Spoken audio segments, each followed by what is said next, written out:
Olá, acadêmicos, olá, estudantes de Direito. Eu sou o professor Cláudio, leciono na Universidade da região de Joinville, Univille, Campo Joinville. Sou professor de Teoria Geral do Processo e de Direito Civil. Estamos vivendo uma situação bastante crítica. Hoje é dia 23 de março de 2020 e diante do coronavírus, estou me reinventando em termos de produzir uma aula virtual para ficar mais perto de vocês e recuperarmos esse tempo que temos que ficar em casa, né? Ok? Peço desculpas a quem não é meu aluno, porque esta apresentação que eu fiz agora é para, na verdade, um resumo sobre a posse, sobre o que nós vimos nas aulas presenciais, tá? Dentro da matéria Direito das Coisas, que é lecionada para o quinto semestre, mais especificamente para o quinto AN e quinto BN. Só relembrando, nós já vimos Direito das Coisas. O que é direito das coisas é um conjunto de normas, regras e princípios que regulamentam as relações, não as relações, mas o vínculo que existe entre as pessoas e os bens.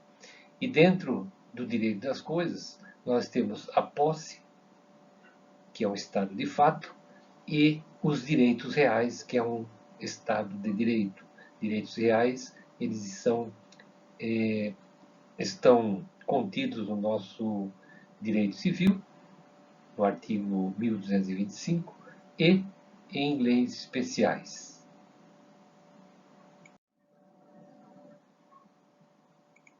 Não podemos confundir direito das coisas com direitos reais.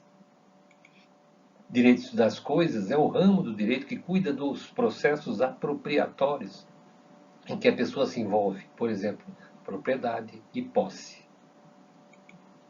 Direitos reais são situações jurídicas previstas na lei. Prezados, eu destaquei alguns pontos que considero cruciais para que você possa criar um raciocínio de resolução de problemas que envolvam a posse e a propriedade. Então eu gostaria e sugeriria a vocês que procurem rever na doutrina esses pontos. Estão de forma bastante resumida, delineados, são agora delineados por mim. O primeiro ponto que eu gostaria que vocês revissem na doutrina são as teorias da posse. A teoria sociológica, que trata da função social da posse, e eu destaco as duas teorias clássicas, que é a teoria de Savigny, a teoria subjetiva, e a teoria objetiva de Ehring. O que diferencia essas duas teorias? A teoria de Savigny, Savigny defendia que a posse, para existir a posse, haveria a necessidade de existirem simultaneamente o corpus, que é o bem apropriado, e o animus domini, ou seja, a intenção, a vontade de ser dono. Para Ehring, que era discípulo de Savigny, ele defendia a teoria objetiva, ou seja, bastaria para se caracterizar a posse a apropriação do corpus, ou seja, tendo corpus, bastaria, desde que você também exercesse sobre esse corpus uma dos poderes do proprietário. Lembro-se que eu até resumi para vocês o grude, ou seja, gozar, reaver, usar e dispor. Esses são poderes, são direitos que o proprietário tem sobre o bem. O possuidor, ele na teoria de Ehring, ele poderia, seria considerado possuidor desde que exercesse uma ou mais dessas faculdades próprias do proprietário. A explicação do porquê que o Código Civil adotou a teoria objetiva de Ehring diz respeito, por exemplo, que uma situação de locação não seria, na visão de Savigny, considerada como posse.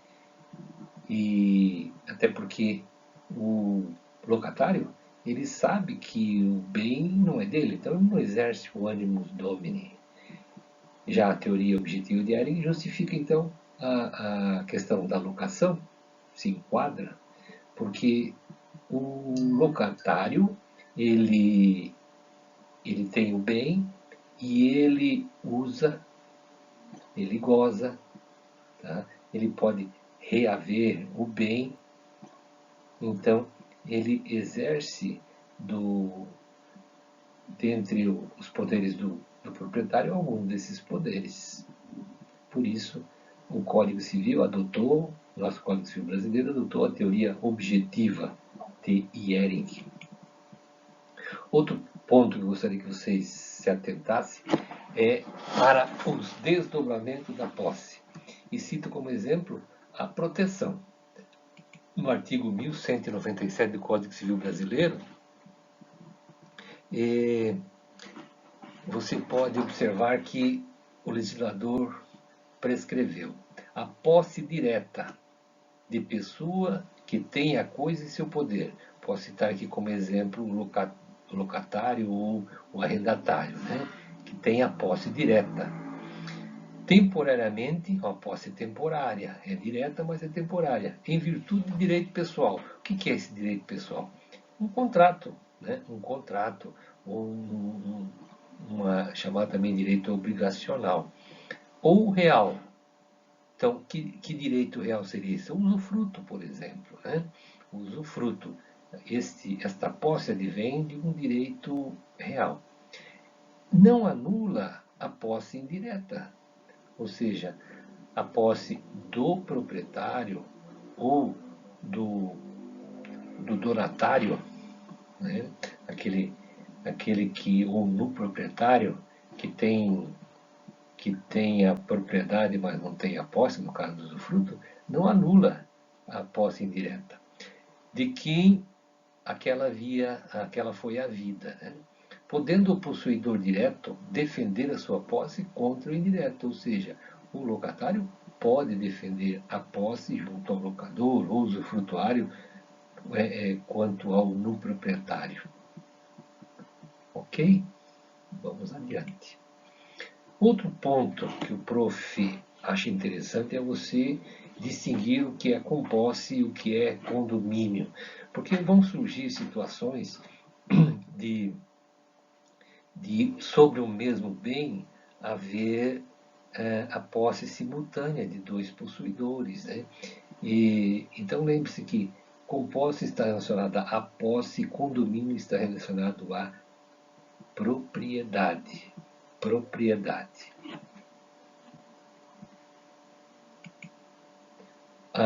Trago como exemplo o artigo 1199, que diz que se duas ou mais pessoas possuírem coisa indivisa, poderá cada uma exercer sobre ela atos possessórios, contando que não excluam os dos outros compossuidores. Ficou claro? Se duas ou mais pessoas possuírem coisa indivisa, aquilo que não pode ser dividida. No momento que se divide, tá, a posse fica individualizada, acabou com posse. Mas existem situações onde não há como se dividir. Perfeito? Vamos adiante. Detenção. Detenção o prof já falou bastante, né? Estou sendo bastante repetitivo, mas somente para reforçar. O que é a detenção? É a posse juridicamente desqualificada, ou seja, o próprio direito desqualificou a posse daquele que o detentor, para que ele não seja beneficiado pelos efeitos da posse em desfavor do proprietário. Então, a detenção é obtida por violência, clandestinidade ou precariedade. Então, além dessa situação prevista no 1198, considera-se detentor aquele que, achando-se em relação de dependência, existe uma dependência para com o outro, ele conserva a posse em nome deste, ou seja, ele é um zelador, ele é um servidor da posse, em cumprimento de ordens ou instruções suas. Dei como exemplo da mera detenção a prática ou exercício do caseiro, do chacreiro, né, do motorista de ônibus, do motorista de família, ele tem a detenção do bem, ele não tem a posse. Lembram que eu também citei como exemplo aquela diarista que trabalha na família há muito tempo, certo? Mas ela não perdeu a característica, a natureza de detenção. Por isso, não pode reivindicar a propriedade pela uso capião, pela ação de uso capião. Entendido? Vamos adiante. A função social da posse também é um tópico, é um ponto que você deve estudar, fazer relação com a função social da propriedade, e isto a Constituição nos traz, ela cita vários artigos, né, que falam sobre a necessidade da propriedade e da posse ter uma função social, ou seja, uma utilidade, contribuir para o bem da sociedade, para o atingimento das metas da dignidade das pessoas. Cito como exemplo aqui o artigo 1228, mais especificamente com relação ao parágrafo 4º, que diz o seguinte: o proprietário também poderá ser privado da coisa se o imóvel reivindicado consistir em extensa área na posse ininterrupta e de boa-fé, por mais de 5 anos, de considerável número de pessoas, e estas nela houverem realizado em conjunto ou separadamente obras e serviços considerados pelo juiz de interesse social e interesse econômico relevante. Ou seja, os possuidores deram uma utilidade para aquela propriedade, tá? E em função disso serão reconhecidos por meio judicial, que é uma desapropriação então judicial, como proprietários, adquirirão a propriedade.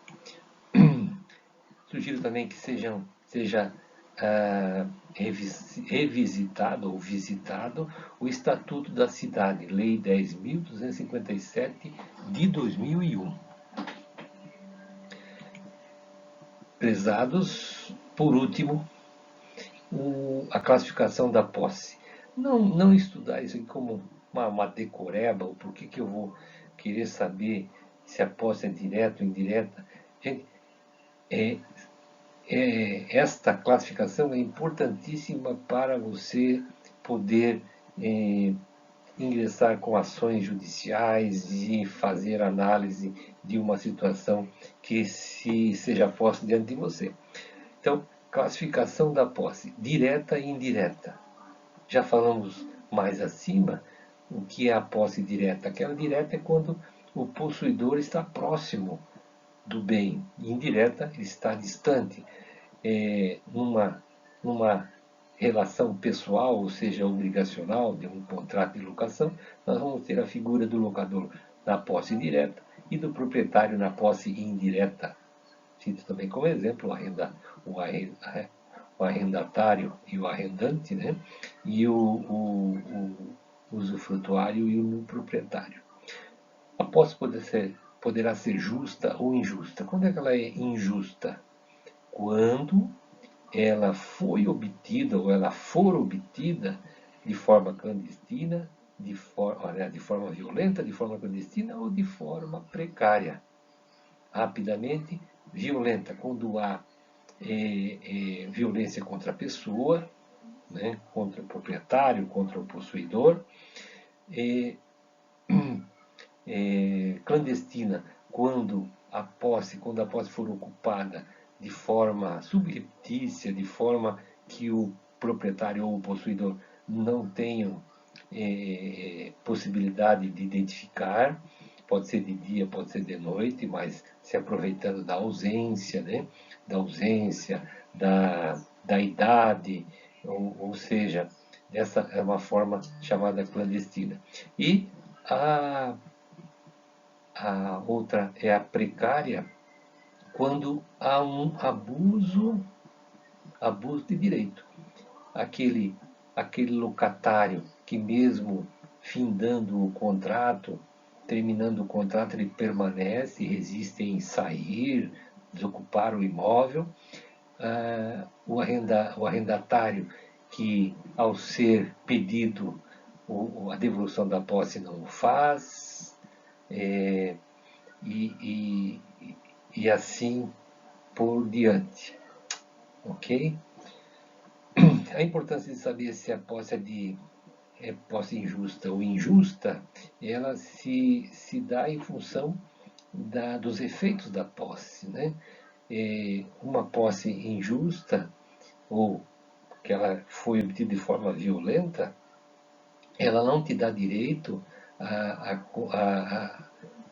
uso capião. É óbvio que nós temos que lembrar que uma posse injusta, ela pode, com o passar do tempo, em face da inatividade ou em face da inoperância do possuidor original, ela pode se tornar de boa justa. Ela pode tornar justa, ok?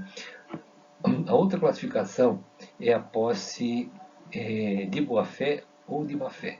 É uma questão subjetiva, ou seja, eh, tem a tem que haver uma avaliação se o possuidor ele tinha conhecimento ou não dos vícios que haviam sobre a posse ou para a obtenção da posse. Se ele não sabia, ele é considerado como possuidor de boa fé. E isso vai ter efeitos, né, sobre a, a questão das benfeitorias, né, as indenizações e assim por diante. E a má-fé, a posse de má-fé, ele não terá esses benefícios, né, previstos com relação aos efeitos da posse. Outra classificação é a posse nova e a posse velha. Tá? Nova, considera-se como posse nova aquela que ocorreu há menos de um ano e dia, e a posse velha, aquela que ocorreu mais de um ano e dia. Isso tem um efeito processual. Tá? É como o magistrado vai definir a concessão ou não de medidas antecipatórias, medidas liminares. A última, a outra classificação, né? A última, existem outros doutrinadores, existem outras classificações, mas eu considero essas as mais importantes e, por derradeiro, a posse ad interdicta e a posse ad usucapione. Posse ad interdicta é aquela que não te permite ser beneficiado com os efeitos da posse. Tá? Ou seja, não quer dizer que seja uma posse injusta, mas, por exemplo, a posse ad interdicta é a posse do locatário. Ele não pode considerar esse tempo de posse para fins de uso capião. E a posse ad uso capione é aquela que te possibilita considerar a posse para a aquisição da propriedade. Isto posto, meus queridos, tá? Nos encontraremos talvez falando um pouquinho mais da posse, sobre os efeitos da posse e a perda a perda da posse. Mas já estamos concluindo praticamente sobre o tema posse para depois entrarmos nos direitos reais. Um forte abraço a todos e até o próximo encontro.